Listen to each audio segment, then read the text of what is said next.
चिल्लूपार से बसपा विधायक विनय शंकर त्रिपाठी पर गलत तथ्यों के आधार पर चुनाव लड़ने का आरोप लगाते हुए भाजपा के पूर्व विधायक राजेश त्रिपाठी ने चुनाव आयोग से चुनाव निरस्त करते हुए मुकदमा दर्ज करने की मांग की है। श्री त्रिपाठी ने पत्रकारों से बात करते हुए कहा कि भारत निर्वाचन आयोग नई दिल्ली पहुंचकर सर्वोच्च न्यायालय, उच्च न्यायालय, इलाहाबाद एवं जिला अधिकारी गोरखपुर को पत्र लिखकर तथ्यों को छिपाकर गलत शपथ पत्र दाखिल करना कानूनन जुर्म है। उन्होंने बताया कि विनय शंकर तिवारी ने चुनाव लड़ते समय रिटर्निंग ऑफिसर के सामने जो जानकारी दी थी वो गलत है और शपथ पत्र में गलत जानकारी देना, तथ्यों को छिपाना एक अपराध है, जिसके चलते मुकदमा दर्ज कर कार्यवाही की जाने का प्रावधान है तथा पुष्टि होने पर सदस्यता भी जा सकती है।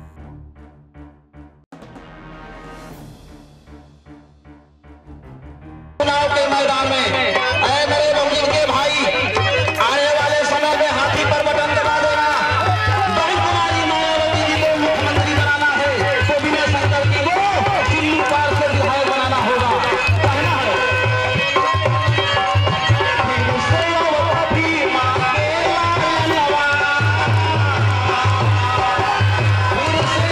तो फिर हम लोग आपसे बात करेगा लड़का बोल रहा है।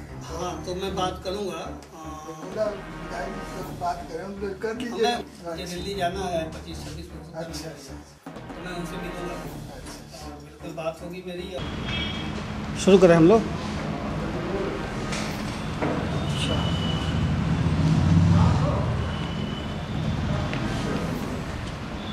आज हम आप लोगों के संज्ञान में ये देना चाह रहे हैं कि चिल्लूपार गोरखपुर डिस्ट्रिक्ट का जो विधानसभा क्षेत्र है, वहाँ से जो वर्तमान विधायक हैं बहुजन समाज पार्टी से विनय शंकर तिवारी जी, इन्होंने 7 फरवरी 2017 को भारत निर्वाचन आयोग के स्थानीय जो यहाँ प्रतिनिधि रिटर्निंग ऑफिसर रहे, उनके समक्ष शपथ लेकर के जो शपथ पत्र इन्होंने प्रस्तुत किया, उसमें इन्होंने अनेक महत्वपूर्ण तथ्यों को छिपाया। भारत निर्वाचन आयोग ये कहता है कि जो भी व्यक्ति चुनाव लड़ने जा रहा है उसे प्रत्येक जानकारी अपने परिवार, अपने पत्नी और अपने बेटे की देनी होगी। अगर वो तथ्यों को छिपाता है तो यह अपराध माना जाएगा।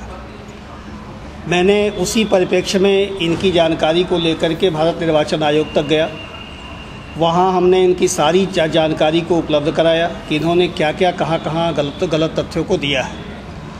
मैं गोरखपुर के जिलाधिकारी महोदय से भी मिला, उनको भी पत्र लिख करके और लिखित मैंने उनको सौंपा है कि चूँकि उन्होंने आपके समक्ष गोरखपुर में बैठ करके और आपके समक्ष लोक सेवक के समक्ष और गलत शपथ पत्र दिया है, यह भी एक अपराध बनता है। भारत निर्वाचन आयोग तो अपनी सदस्यता समाप्ति का या अन्य चीज़ों की कार्रवाई इंक्वायरी करके करेगा, लेकिन गोरखपुर के जिलाधिकारी को भी मैंने कहा कि चूँकि आपके समक्ष इन्होंने गलत तथ्य प्रस्तुत किया और किसी भी लोक सेवक के समक्ष शपथ लेकर के शपथ पत्र अगर प्रस्तुत किया जाता है तो वह अपराध की श्रेणी में आता है और वो दंडनीय अपराध है। तो मैंने यहाँ प्राथमिकी दर्ज करने के लिए भी जिलाधिकारी महोदय को कहा है। भारत सरकार निर्वाचन आयोग को जो मैंने पत्र लिखा है, जो मैंने उनको पहुँच के दिया है, पेज नंबर इनके शपथ पत्र के पेज नंबर 17 में इन्होंने दिखाया है कि हमारे अथवा हमारे पत्नी या हमारे बेटे या हमारी बेटी आश्रितों के कोई भी ऋण बकाया बैंक का नहीं है, किसी भी अन्य संस्था का ऋण बकाया नहीं है।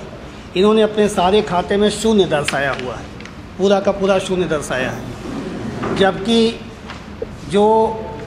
जिन तथ्यों के आधार पर मैं इन पर यह आरोप लगा रहा हूँ, ये सेंट्रल बैंक ऑफ इंडिया की नोटिस है।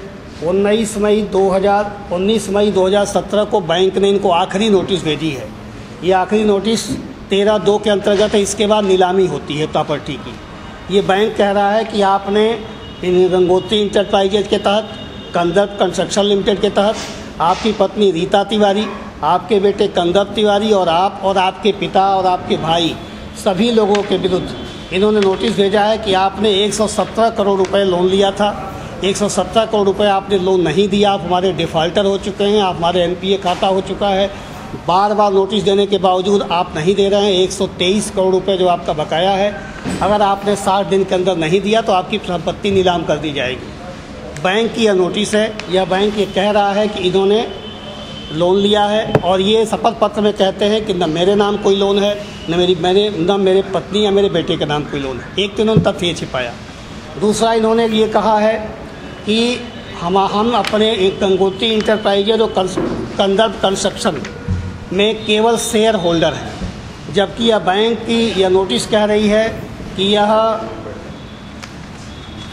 इसके डायरेक्टर हैं और बाकायदे इनके नाम इन्होंने लोन लिया हुआ है। इन तथ्यों को इन्होंने छिपाया है। इसके अलावा जिस 117 करोड़ का लोन इन्होंने बिजनौर के बानी गांव के खसरा नंबर 123 की प्रॉपर्टी पे जो लोन दिखाया इन्होंने, शपथ पत्र में उस 123 नंबर खतौनी के कोई जिक्र नहीं किया है। इन्होंने अन्य ज़मीनों का तो जिक्र किया है, मगर जिस पे लोन लिया है इन्होंने, जिस पे डिफ़ॉल्टर हो चुके हैं, उसका भी जिक्र इस प्रॉपर्टी में नहीं किया, इस शपथ पत्र में नहीं किया है।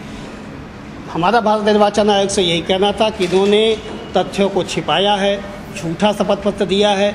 यह एक गंभीर अपराध है और भारत निर्वाचन आयोग की जो गाइडलाइन है उसके विपरीत है।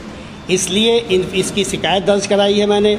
आयोग ने हमसे कहा है कि मैं इसको गंभीरता से ले रहा हूँ, इसकी मैं इंक्वायरी कराऊँगा और अगर ये सत्य पाया जाता है तो एक्शन लिया जाएगा। दूसरा, मैंने हाई कोर्ट को भी, उच्च न्यायालय इलाहाबाद को भी पत्र लिखा है, ये पूरी प्रति भेजी है कि ये संज्ञान में कोर्ट ले कि इन्होंने इस तरह का अपराध किया है। और जिलाधिकारी महोदय को से मिल करके मैंने कहा है कि प्राथमिकी दर्ज करके ये फ्रॉड किया गया है, ये तथ्यों को छिपाया गया है, ये गंभीर अपराध है, इस पर प्राथमिकी दर्ज होनी चाहिए। इसीलिए हमने आप लोगों को याद किया।